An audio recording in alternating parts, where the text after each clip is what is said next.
Hello everybody, this is Dr. Vishal Trivedi from Department of Biosciences and Bioengineering, IIT Guwahati. And what we were discussing about the generation of genetically modified organism, and in the scheme of genetically modified organism, what we have discussed so far, we have discussed about the different host strains, their physiology, the biochemical reactions, what they catalyze, and what is the relevance of these biochemical reactions for the organism as well as for the industrial significance. And in continuation to that discussion, we have also discussed about how to isolate a gene of interest from the particular organism, so that you can use the gene fragment into the downstream cloning reactions and to generate the genetically modified organisms. So, what we have discussed so far is that if you have a genome, and from which if you use the polymerase reactions to generate the gene, you can also get this fragment by the either by the genomic libraries or the 3DNA libraries. So, whatever the sources, after that you have to digest these gene with the restriction enzymes, and what will happen if you do it the restriction enzyme, you are going to generate the cohesive ends on both the sides, and the similar kind of procedure you have to do for the transforming agents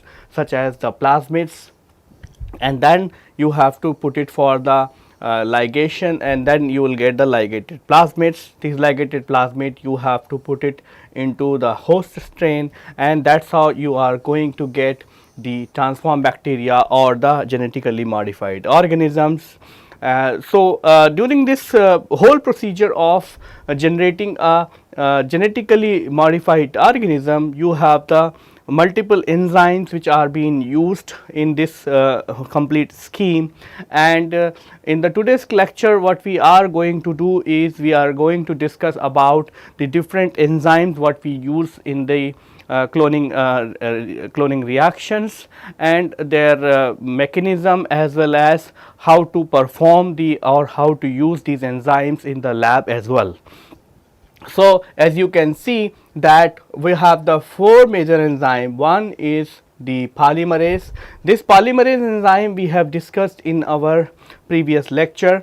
The second enzyme is called as the restriction enzyme or restriction enzymes. These restriction enzymes are also being required to generate the cohesive ends, and the third enzyme is the enzyme which is required for ligating the your insert as well as the plasmid DNA.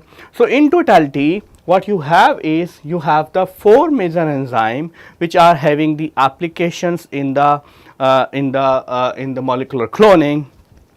The first class is called as the restriction enzymes. The purpose of the restriction enzyme is to cut the DNA at a specific site. This DNA could be the plasmid or could be the your gene of interest what you have isolated after the PCR. Then you have the polymerases. In the previous lecture we have discussed about the PCR amplification utilizing the polymerases which are belonging to the Taq DNA polymerases.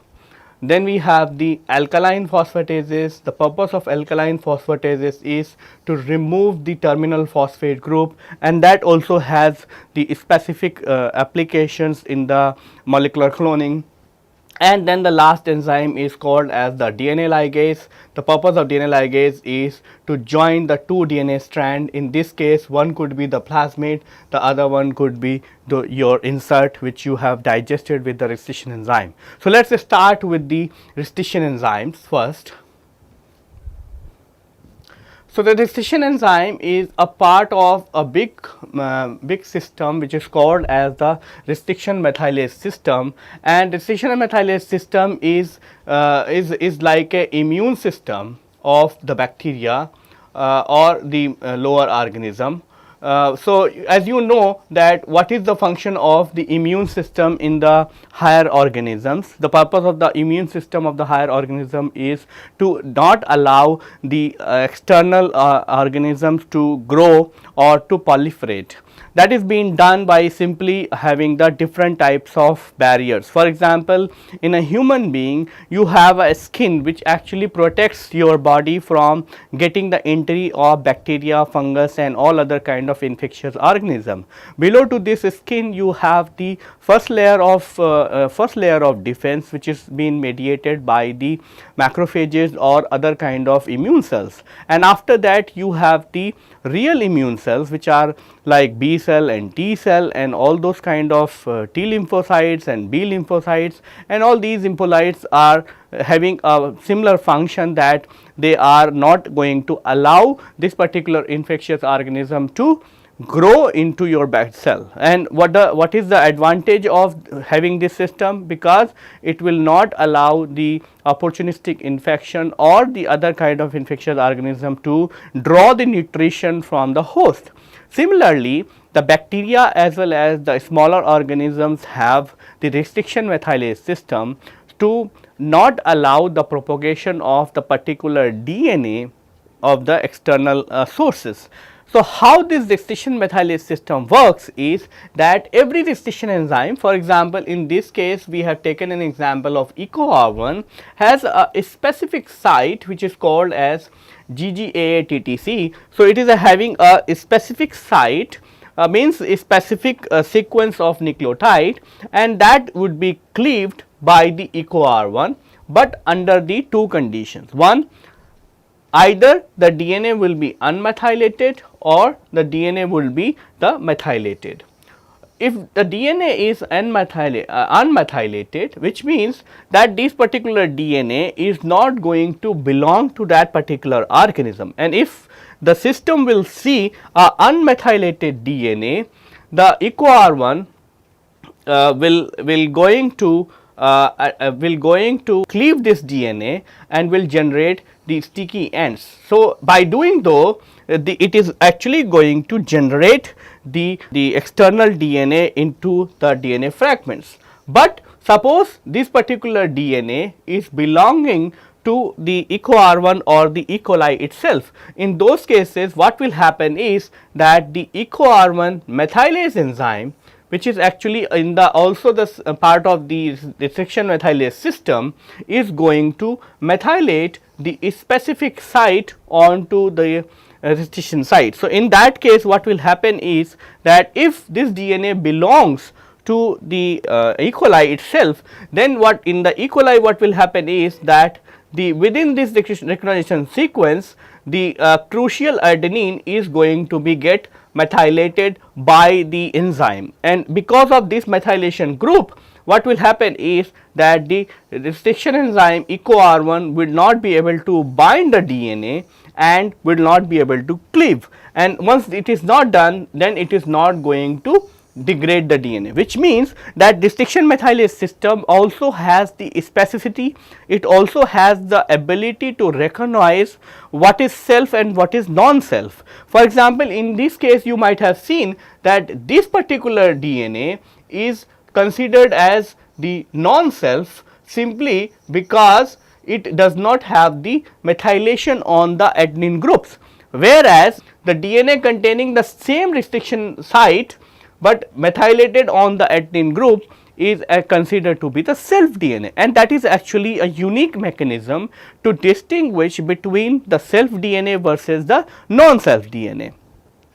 Now, how the enzyme will going to know which one is self and which is non-self is because the restriction methylase system has the three different activities associated within the single enzyme. One is called S activity, the other one is called as the methylase activity, and the third one is called as the restriction methylase activity. How that happens? That you suppose, imagine that you have a piece of DNA with a 4 restriction sites RE1, RE2, RE3 and RE4. Now, you have the 4 sites and you have added the restriction enzyme or restriction methylase system, and which actually contains the 3 activities, the S activity, R activity and M activity. The S activity is activity which actually going to recognize the specific sequence onto the DNA, and it will then lodge the restriction enzyme onto the the DNA of your interest. So, what will happen is this enzyme is going to interact with the RE1, RE2, RE3 and RE4, and all these 4 sequences are different. So, that is why the S activity will going to interact, and while it is interacting, it either will form the open complex or the closed complex. Once it is binding, it may have the very high affinity for the RE2, because this is the site which is actually been recognized by the S activity within the restriction enzyme. So, once it is going to recognize, it will go and bind to the RE1. Now, you can imagine that the enzyme has been launched onto the DNA with the help of the S activity. Once the S activity will be launched, then it will insert its M activity into the enzyme to detect or to check whether the DNA is methylated or hemimethylated or the unmethylated.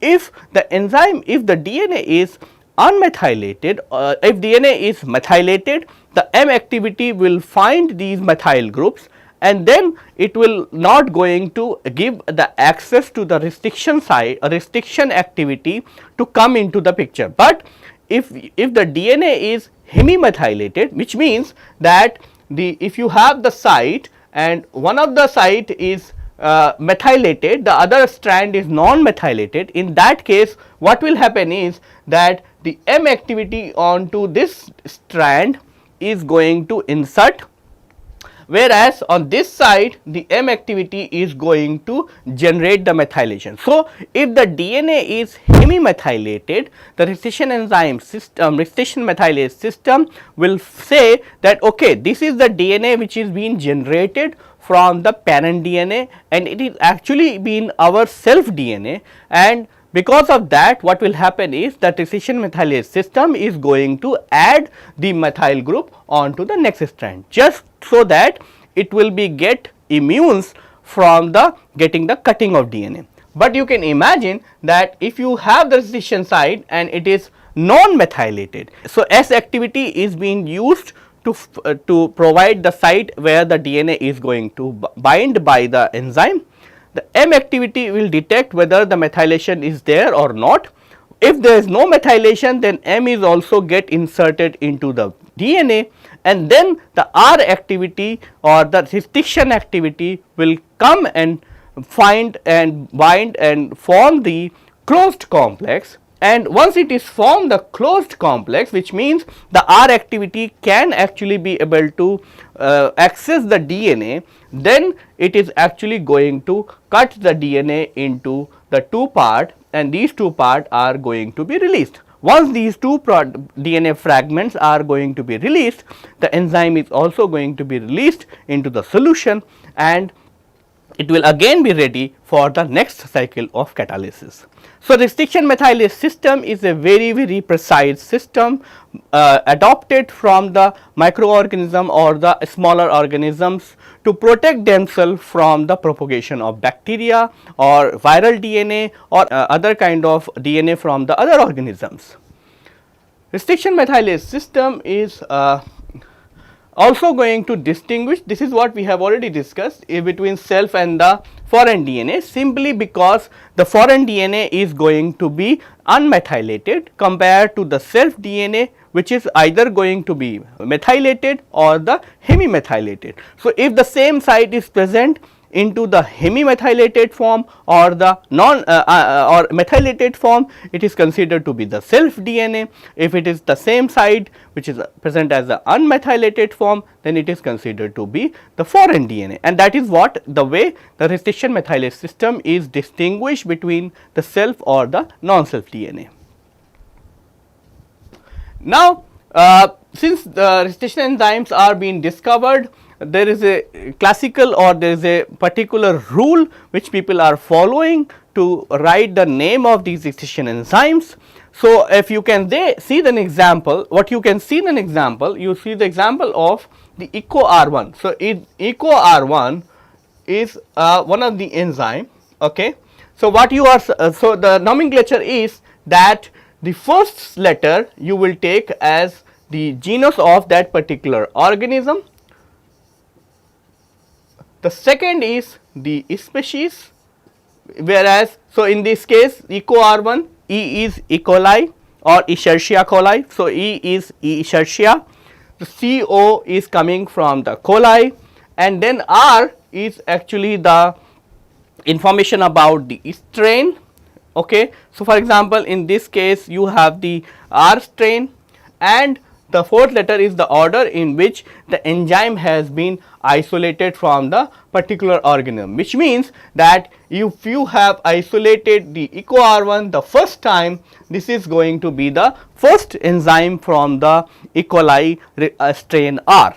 And so that is how the people have started naming the different restriction enzymes. For example, you have the BAMH1, you have HIN3, you have HE3, you have XHO1 and so on. So, all these restriction enzymes have a critical pattern in which their name is being put, and so that actually helps in getting the information about the enzyme. It is also getting the information about the source from which you have isolated the enzyme.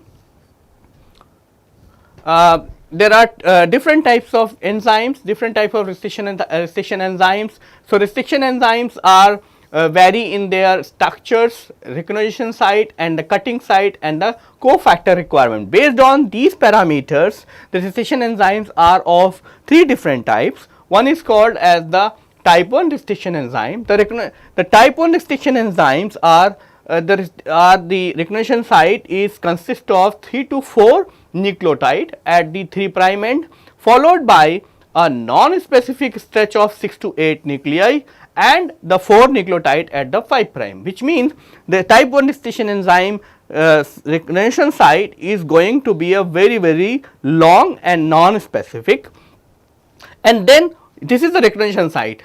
Once it is recognizing, the cleavage site is approximately 100 base pair away from the recognition site, which means that the enzyme is actually recognizing here and binding here, and whereas it is cutting the DNA away, which means the type 1 restriction enzymes are first of all have a very uncharacterized or loose recognition sites, and then where they will cut is actually the 1000 base pair away from the actual recognition sites. They also require the cofactors. One is called as the S-adenine, S-adenosyl methionine, ATP and magnesium for their activity, and the type 1 restriction enzymes has the dual enzymatic activity, which means they can be able to do restriction as well as the methylation, and the enzyme which and that is because the enzyme has the 3 subunit, one is which is called as HSDR, HSDM and HSDS, whereas where HSDR is for the restriction, M is for the methylation and S is for the detecting the recognizing the particular DNA sequence. So, apart from that, you have the type 3 restriction enzyme. The type 3 restriction enzymes are having the restriction site which has the 2 separate non-palindromic sequences arranged inversely oriented. The cutting site, so cutting site in this case is 20 to 30 base pair away from the main recognition site, and the type 3 restriction site is also composed of 2 subunit. It is restriction site as well as the modification site. Mod activity or the mod subunit is required for the modification, which means the methylation of the DNA, whereas rest subunit is required to cut the unmethylated DNA. So, whether it is the type 1 site or the type 3 site, both are these restriction enzymes are recognizing at particular sequence, but they are cutting at a different site or the cutting at a very distant site. In the case of type 1 enzyme, it is actually cutting at 1000 base pair, whereas in the case of type 3, it is cutting approximately 20 to 30 base pair away from the recognition sites. Now, the third is the type 2 restriction enzymes. So, type 2 restriction site is the recognition site is 4 to 8 nucleotide long, and it cuts the DNA within the restriction site, which means that if you have this DNA and the enzyme is recognizing this particular stretch of DNA, it cuts the rectification site within that particular site. Due to this particular unique feature, the type 2 rectification sites have an application in the molecular cloning, because you will need an enzyme which actually precisely cuts where it actually goes and bind, and you should know that what sequence it cuts and what sequence it binds. Whereas if you see that in the type 1 and type 3, they were binding to somewhere and cutting to somewhere. So, that is why you cannot predict, or you cannot generate you cannot use those enzymes for the molecular cloning. It is composed of 3 subunits, which is called M, R and S. So, similar to the type 1 enzyme, the M, R and S have the similar kind of functions. M is going to do the methylation or the modifications, R is for the restriction, and S is for the recognition of the particular DNA sequence. The type 2 enzymes are also of diversified functions. So, they are also been classified further into due to their unique feature of each class. So, in the type 2E, these class of enzyme contain the DNA which actually contains the 2 cleavage site, which means if you have the 1 cleavage site, these type 2E enzymes will not going to cut the DNA, whereas if you have the 2 sites, the first site is actually being required to induce the activation of the enzyme, and then the enzyme actually cuts onto the DNA on the other side. Similarly, you have the type 2B, and these enzymes actually are cutting the both sides of the recognition site to remove the recognition sites from the DNA, which means that if you have the restriction site like this, it actually cuts on both the sides, and that is how it actually removes that fragment of that particular DNA.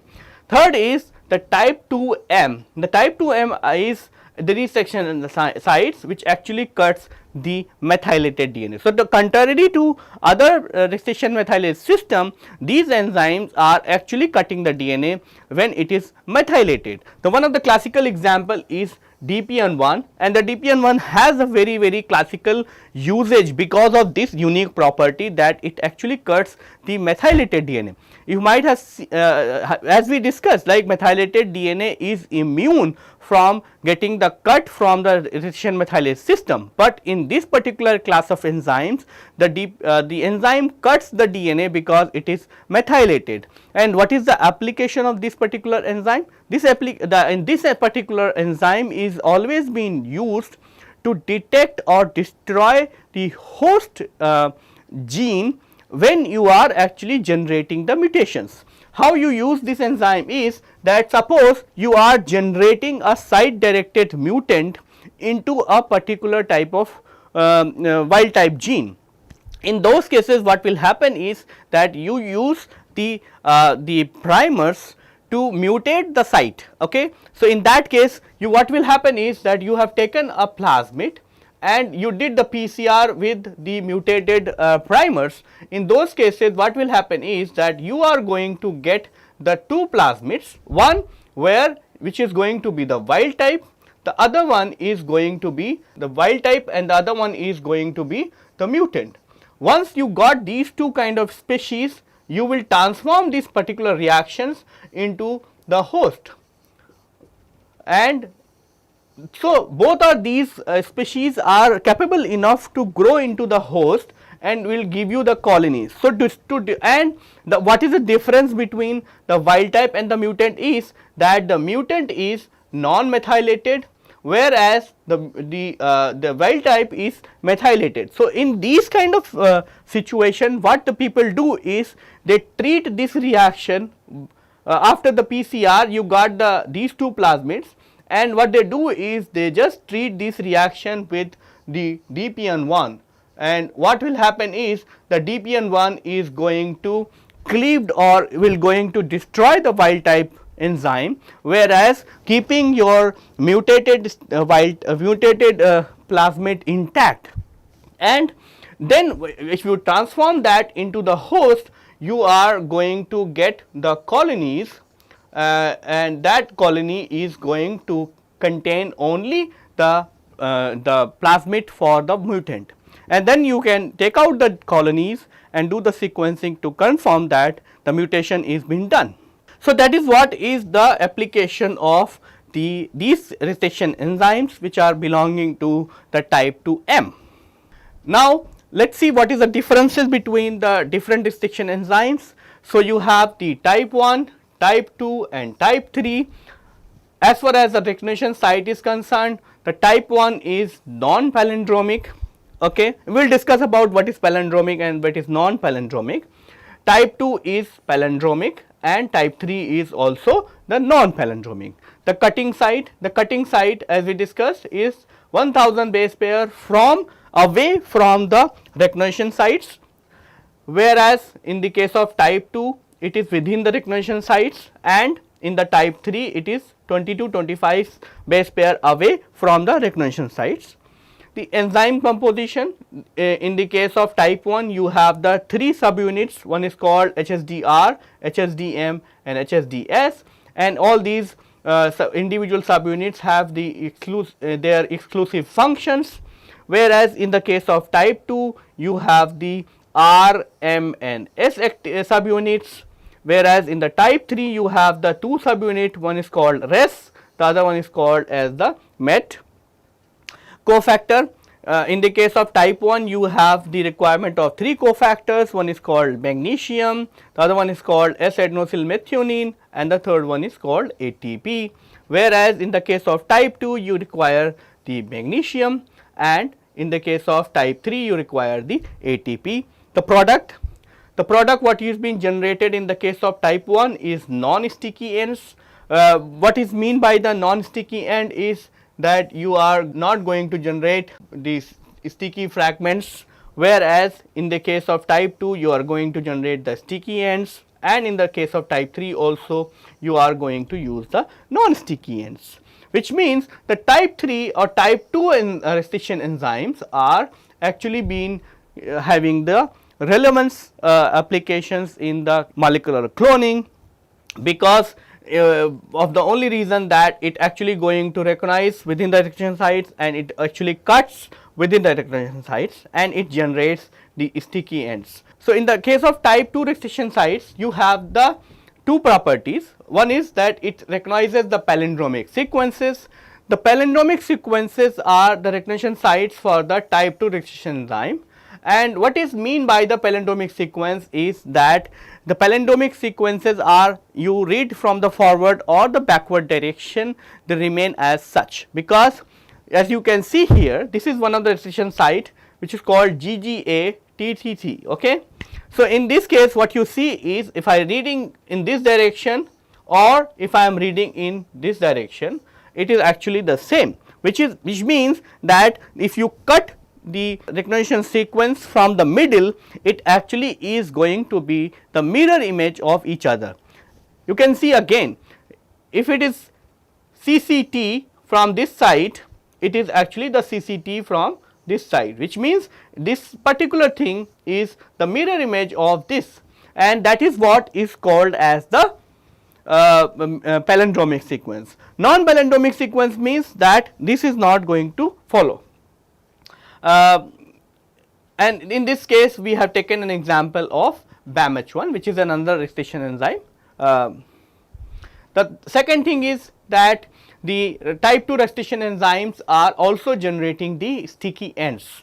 What is mean by the sticky end is that if you cut a fragment, for example, in this case again we have taken a BAMH1 as an example. So, you can imagine that you have this DNA which contains this particular restriction site, and the BAMH1 cuts just after the G. So, if you cut just after the G in both the direction, what will happen is that this particular fragment will go with this DNA and this particular fragment will go with the other DNA. So, that is how you will see this is the DNA what you are going to have, which means that you are going to have a DNA like this in one side, the other one you are going to have a DNA like this, which means you are actually generating the the cohesive ends, which means you are actually generating the sticky ends,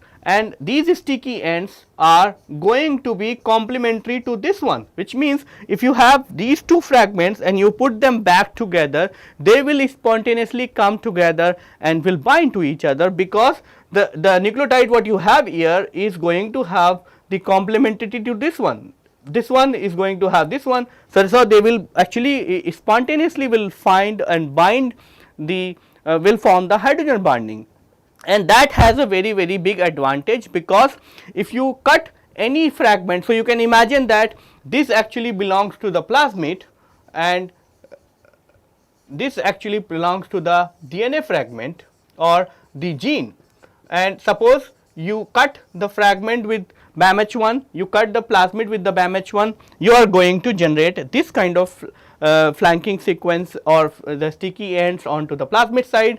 This is the sticky end you are going to generate on the fragment side, and once you put them together, this particular G is going to have the affinity for C and A is going to have the affinity for T, and so on. So instantly they will come together and they will form this, and that is how you are going to insert this particular fragment into this particular plasmid, which is actually the transforming agents, and that is how you are going to generate a chimeric DNA, and then once you put this chimeric DNA into the host, you will be able to generate the genetically modified organism.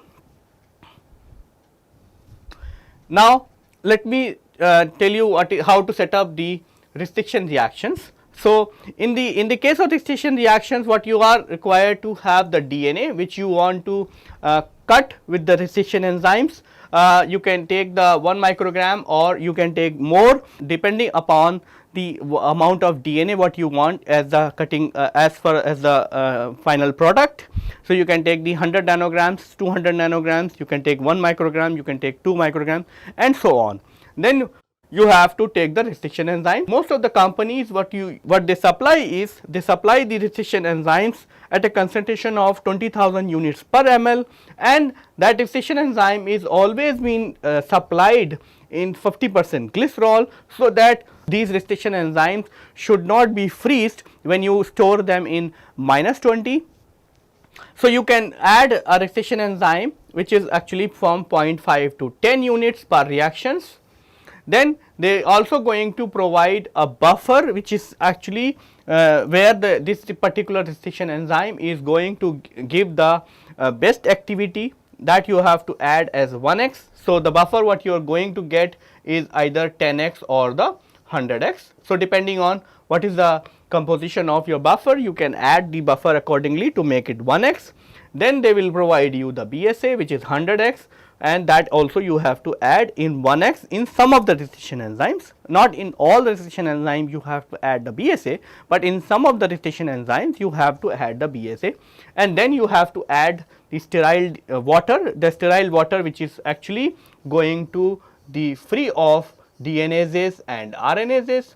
DNases and RNases are the enzyme which actually degrades the DNA or the RNA, and you know that DNase is actually cuts the DNA from the it is exonuclease. So it actually cuts the DNA from one end of the DNA. So if you have any kind of DNase or the RNase contamination, the DNase is going to chew up the DNA and you are not going to get the final product, because once you generate this, it actually going to eat up your sticky end, and as a result of DNase contamination, you are not going to have this sticky end. So once you do not have a sticky end, this particular fragment is not going to be useful for downstream cloning reactions. Then the total volume. So your total volume is the 50 microliter. Normally we do the restriction enzyme reactions in the 50 microliter. You will add the sterile water to make up the volume. So the sequence in which mostly people add these reaction components are that they start with the water, then the buffer, then BSA, then restriction enzyme, and the last they will add your DNA of interest. In some of the cases, what people do is they also make the master mix, which means they actually uh, add all these components from and make up a cocktail kind of thing, and then they dispense that and then add the DNA into different reactions. Because many times what happen is that adding the 10 unit or 0.5 unit of the this restriction enzyme is very difficult, because you cannot dispense 0.2 or 0.5 microliter, and in those cases people try to make the master mix of 10 reactions, 20 reactions, and then they will going to dispense eventually and then add the different DNA to set up the restriction sites or restriction reactions. One of the once you set up the restriction reactions, then you incubate these restriction reactions at 37 degrees Celsius in the water bath for 12 to 18 hours. What people do normally is that when suppose they are working with the new enzyme or working with the new particular type of DNA fragments, and they do not know how much time it will take, what they do is they start with 1 hour and they go up to the 4 hours to see what is the restriction or what is the cutting they are getting, and based on this only they actually optimize the time of cutting.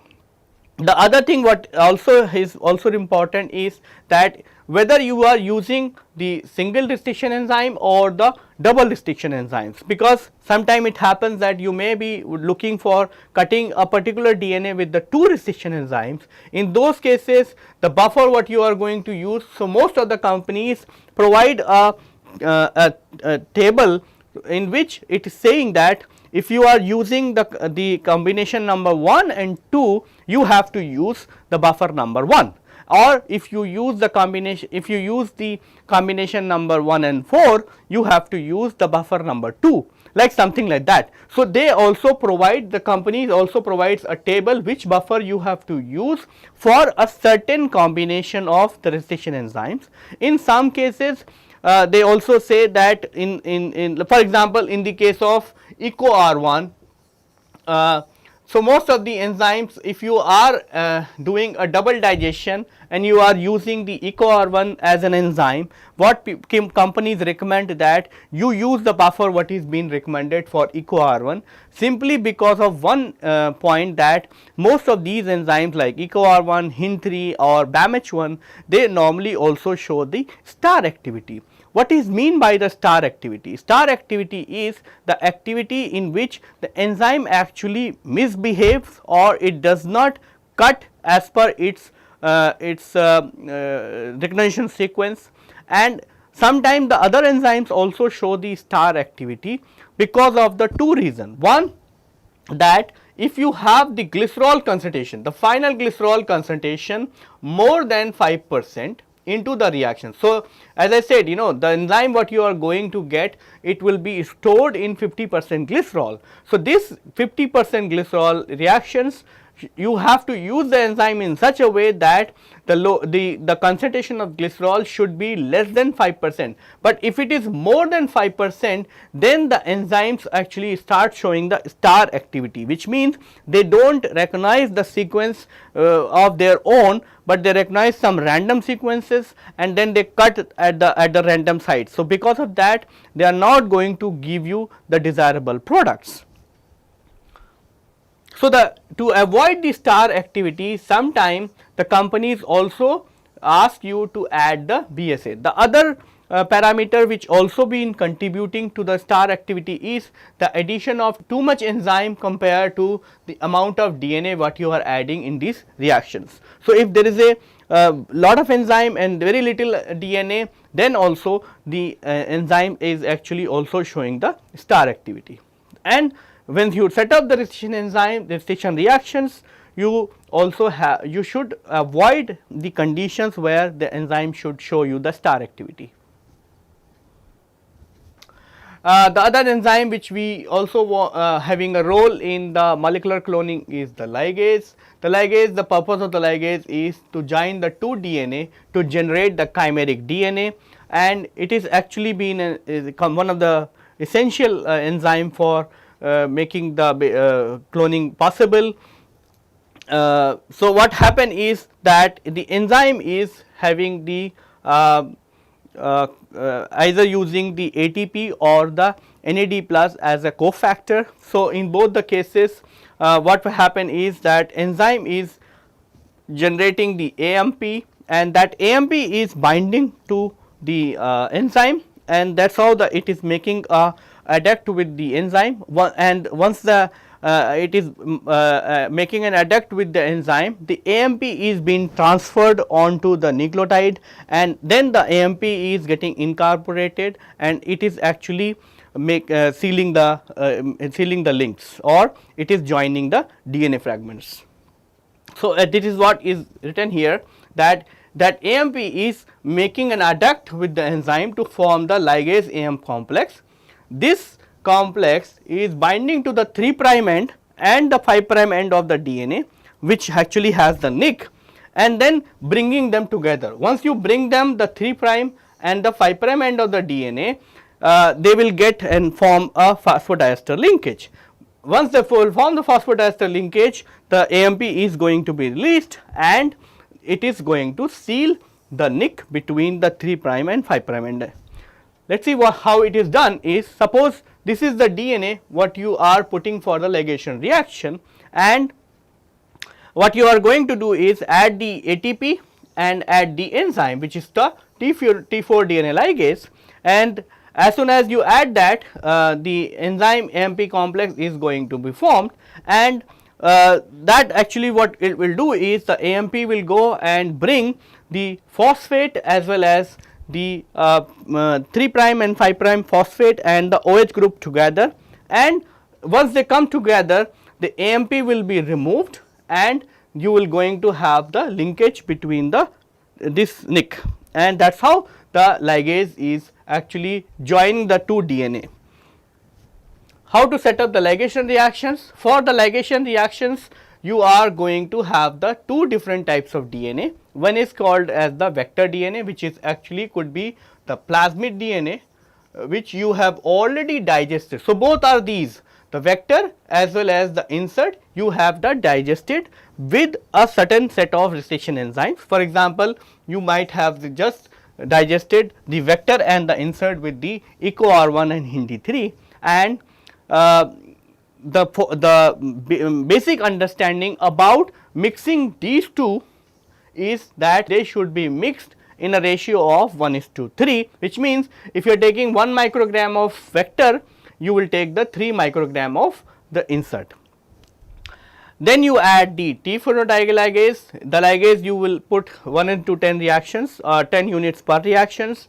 You will put the ligase buffer, this ligase buffer will contain the ATP. So, you have to store the ligase buffer onto the -20, so that there will be enough amount of ATP present. Sometime this ATP you have to add the ATP externally as well.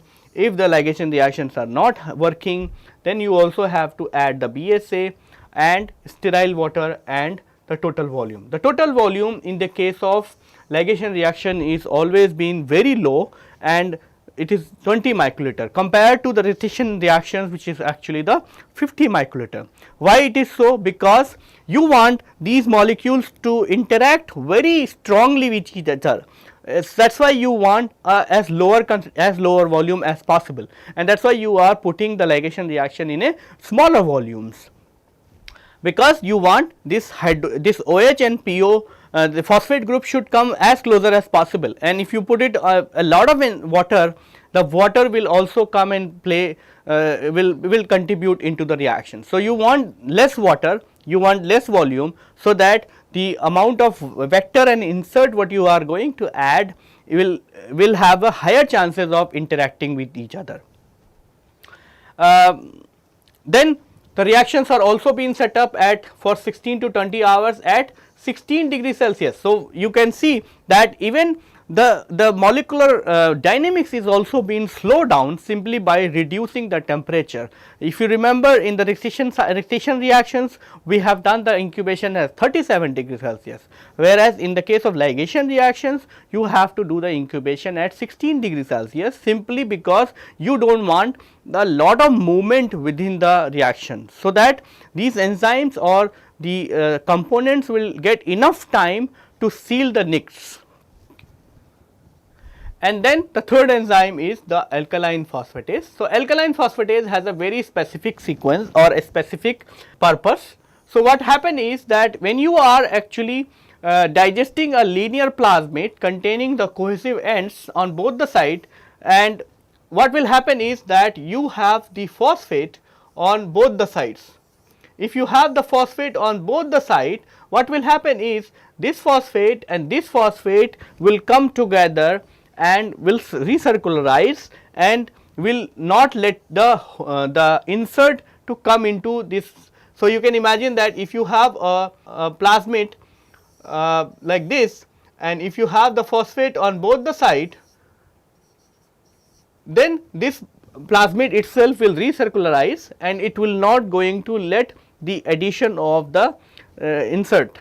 So, you can, what you can do is you can use an alkaline phosphatase which actually going to remove the 5 prime terminal phosphate group, and in that conditions only in the presence of insert DNA which actually going to provide the phosphate and OH both, it is going to facilitate the ligation reaction, and that is how you are going to get the clone.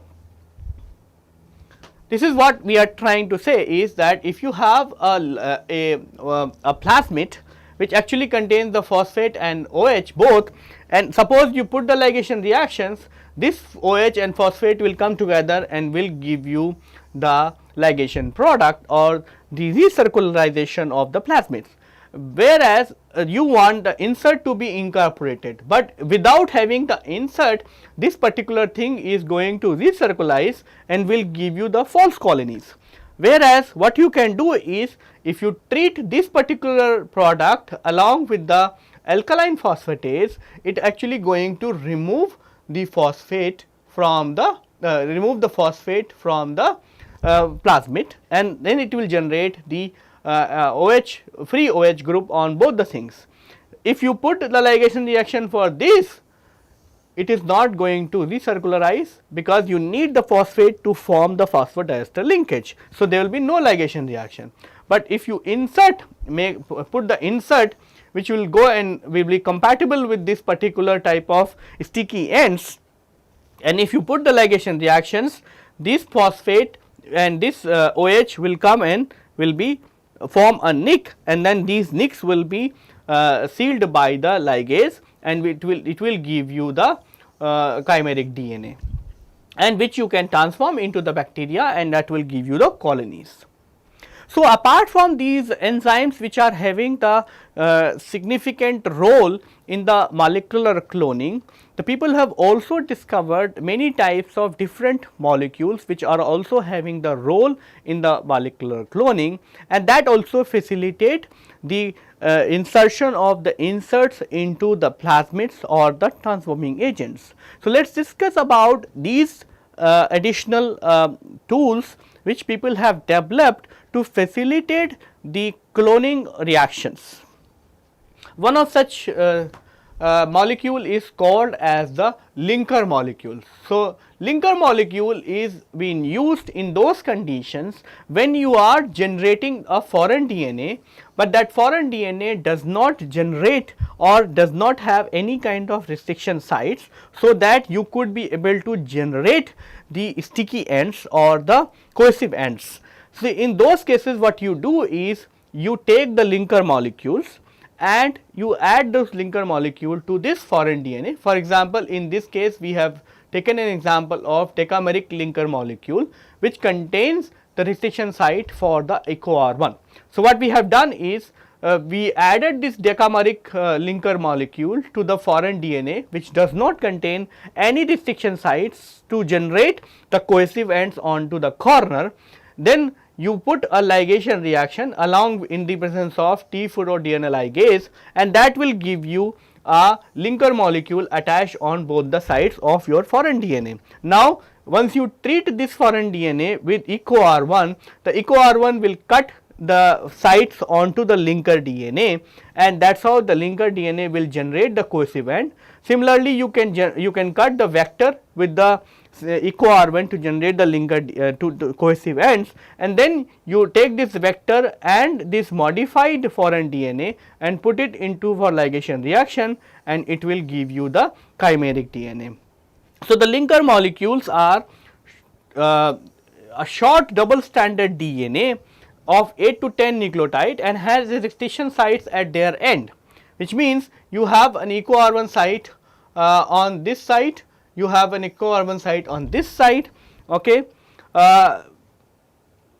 Linker molecules is incubated with foreign DNA and ligated by the action of T-phosphodieglycase to generate a chimeric DNA. The chimeric DNA is digested with the eco-R1 to generate the cohesive ends, and it is now incubated with eco-R1 digested vector in the presence of T4DNA ligase to give you the circular clone. Apart from the linker molecule, in some cases what happen is that the foreign DNA does not have the ability even to take up the linker molecules the recession sites what you are willing to choose are also being present inside the foreign DNA, which means if you are trying to use a linker molecule for eco-R1, that eco-R1 is also present within the foreign DNA. In those kind of extreme cases, what you are supposed to do is you will use the another set of molecules which are called as the adapter molecules.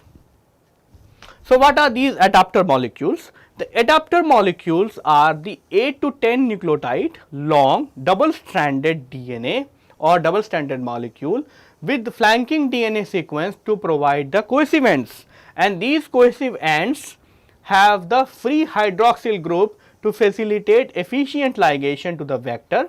The chimeric DNA containing the adapter molecule is incubated with the BAMH1 because in this case the cohesive end what you are going to generate is the BAMH1, and then if you generate and incubate along with the T4 DNA ligase, it will give you the circular DNA.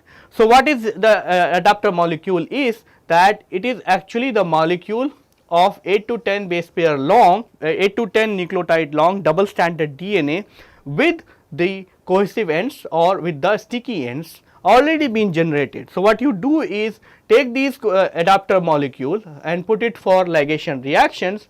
These molecule will go and bind onto your foreign DNA, and that is what is given here. This is your foreign DNA.